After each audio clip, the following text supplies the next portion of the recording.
Welcome to Sales is Not a Dirty Word, the podcast that shows you how to convert 8 out of 10 sales conversations without acting like a douchebag. I'm your host, innovative sales coach, Aleasha Bahr, the creator of the Black Sheep Sales Method. Because if it's a fit, it's a fact, and there is no selling involved. If you're a service provider selling your own service and you're ready to sell differently than the mainstream status quo and win more sales without pressure, pitching, or pretending to be someone else, then this is for you. If you want to know more about the Black Sheep Sales Method, then go to Aleashabahr.com. So today, I'm going to talk about something that is more specific to marketing agencies, but really it can be applied to a whole lot of different service-based businesses. So it's interesting when I work with marketing agencies because I realized that I had a bit of a different situation. I started selling marketing and then created a marketing agency, where most people start a marketing agency because they love marketing and they've never sold it before. So the selling of it is really weird for them. And I got to do this in reverse. So there's often these situations where things need to be positioned a certain way to get somebody to move forward. So they don't, somebody who doesn't have that sales experience kind of doesn't realize how to position something for a sale. And there's a ton of missed opportunities because of that. So without experience in sales, it's difficult to know how to articulate things that isn't going into the weeds or over-educating someone, but also at a higher level, how to position your package so that the person wants to buy it. And this became so clear recently with a client who has this wonderful branding agency, and she does a lot of other things too, like PR and social media. And she had a client come to her and say, hey, I would like PR. I want social media on 3 different platforms. And I want to create some really great creative for my paid ads because I'm going to just have a media buyer. And I also want email. And she was like, okay. All the time in her head thinking that this is way too small of a budget for all of that stuff, right? And so she goes back and she's trying to figure out how to make it work with her profit margins. And here's the thing is a lot of times clients don't understand what they're even asking for. And your expertise is so necessary for guiding them, and it will make them trust you more. So the gut instinct might be that, oh, I have to give this person what they want, what they're asking for. But that's not going to make them trust you. You think that that's going to make them want to buy from you, but it's not. Instead, you want to say that budget is going to spread you really thin so that nothing you're doing is going to be very effective, right? So we could do that, but we wouldn't be able to do it well. Instead, if that's the budget you have, I would recommend focusing on these 2 things to really make a difference, right? Your audience is primarily on Facebook. So let's just let's focus on Facebook, right? Or, you have a lot of great PR opportunities coming up. Let's focus on that and then amplifying it with Facebook later or at the same time. So being able to tell somebody that, they're like, oh, thank God, this person wasn't going to just say yes and then spread me so thin that nothing worked, right? And the other thing is how to package it.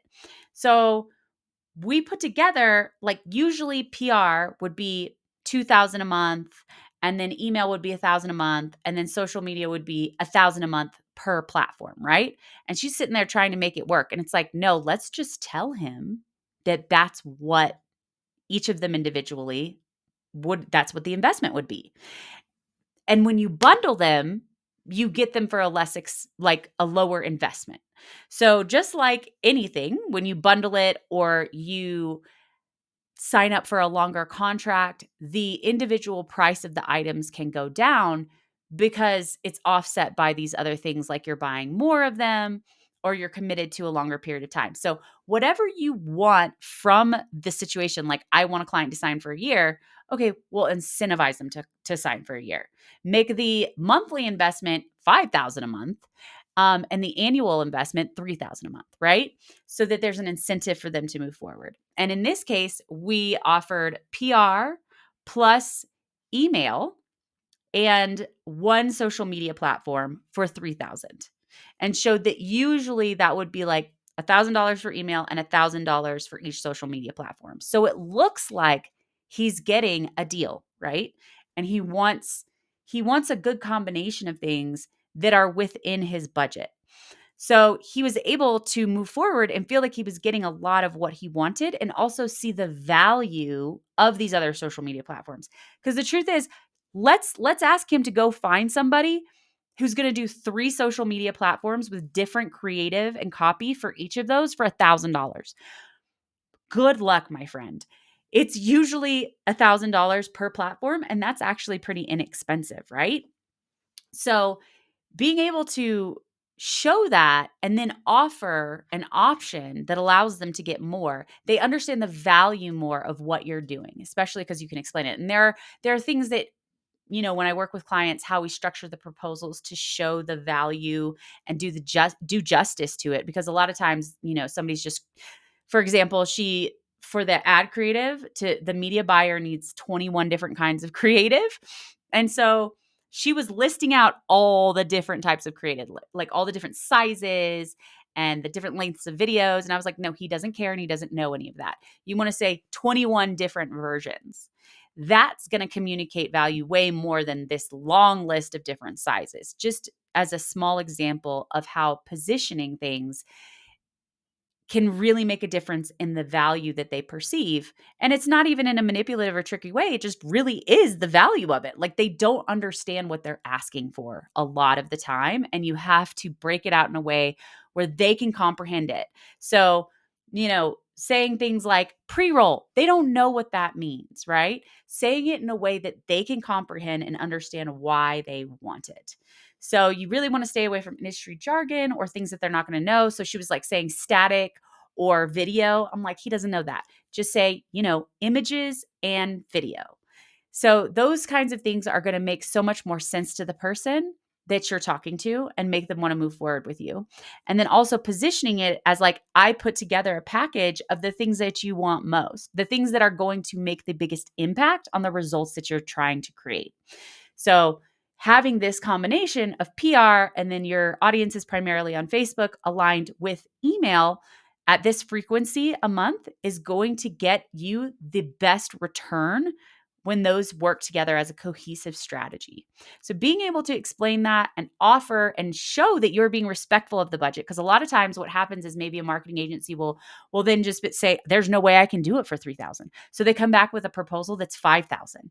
And the person's like, I told you my budget's 3,000 and you just completely, didn't respect that and came back with something that was way more expensive. And the marketing agency's like, well, the fact that you asked that was ridiculous. And it's like, there's this huge miscommunication. Do what they want, but not at your expense, right? This is what I can do. And this is why what you're asking for, you don't realize, but it includes all of these moving parts. And there's nowhere you're going to be able to get it for that investment. So let's just focus on putting your money where you're going to get the most impact from it, right? And taking that position as the expert guiding them and being real with them and not just telling them whatever they want to hear is really magnetic. And a lot of people don't realize that kind of pushback, not in like a mean way or a rude way, but in a way that's like, hey, this is context and information that's important for you to know when you're making these decisions. That's going to make them trust you more. It's kind of like when you go to see a personal trainer and they're like, oh yeah, you can lose 10 pounds in 30 days.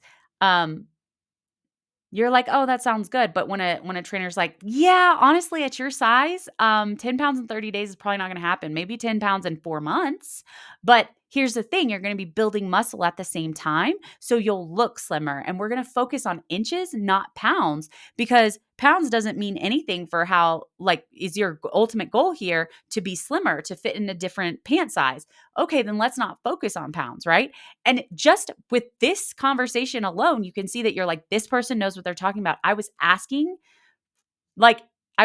for something that wasn't actually going to meet my goal without knowing that I was asking that. And I'm so glad that this person told me so that I don't make that bad decision, right? They don't know as much as you. And so when you're able to direct them in the right way by focusing on the goal that they ultimately want, right?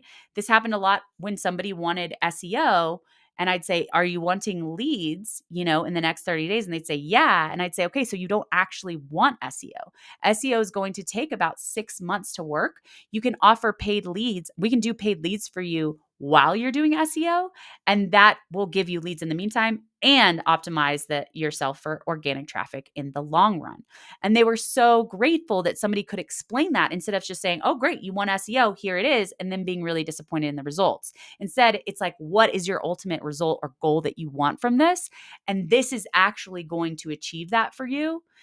And really, like, people appreciate that and want to buy from you because everyone else just tells them what they want to hear, right? So the main things to take away here are: do not lower your prices because somebody's asking for a bunch of stuff that's unrealistic. And don't go in way more over budget because what they asked for was ridiculous. Offer less and position it in a way that is benefiting them, right? Explain why you're offering what you're offering, because clients don't always know what they're asking for, and create incentives that make people buy the way you want them to, right?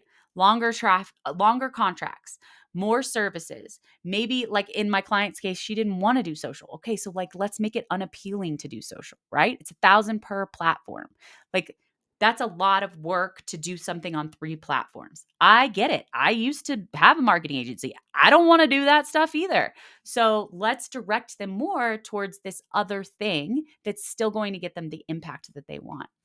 So I hope this is helpful for you guys. This is something that I work on with marketing agencies and other clients all the time. I'm sure you can see that it could be positioned this way for any kind of service, right? I mean, let's say it's an op service, like, we'll update your job descriptions in addition to interviewing the candidates. Well, that's really recruitment, but you know what I mean? Like, you can bundle services together to make it more profitable for you. Maybe it's really inexpensive for a recruitment consultant or an HR consultant to look at job applications or job descriptions. Maybe that's like a really high profit service for them. So, you want to direct them towards that, also knowing what an impact it's going to create. A lot of times clients don't know what is costing you more to deliver. And they don't need to know. You can just structure things so that it gets them to move in the direction that you want, obviously in a way that benefits the client too. I'm not talking about doing something that isn't in their best interest. But so often people will say, "Oh, well, I'll just do something at my expense because that's what they want." And just don't do that. It's a big rule. There's no reason to do that. It's not going to make you more money. It will actually make you less money, and it will give you less sales. You will become resentful. You will not get the client the results that they want. It'll be taxing on you and your team. There's a million reasons why. Don't do it. Okay. So yes, if you are looking for support in how to position things away so that you can get, more profits with less effort and increase your sales overall, then book a sales level up call. That's what I do with people in a way that is custom and comfortable to you, because that makes a big difference in your results. So in the meantime, thank you all so much for listening. If this was helpful, please subscribe, like, share. That stuff makes a huge difference. And until next time.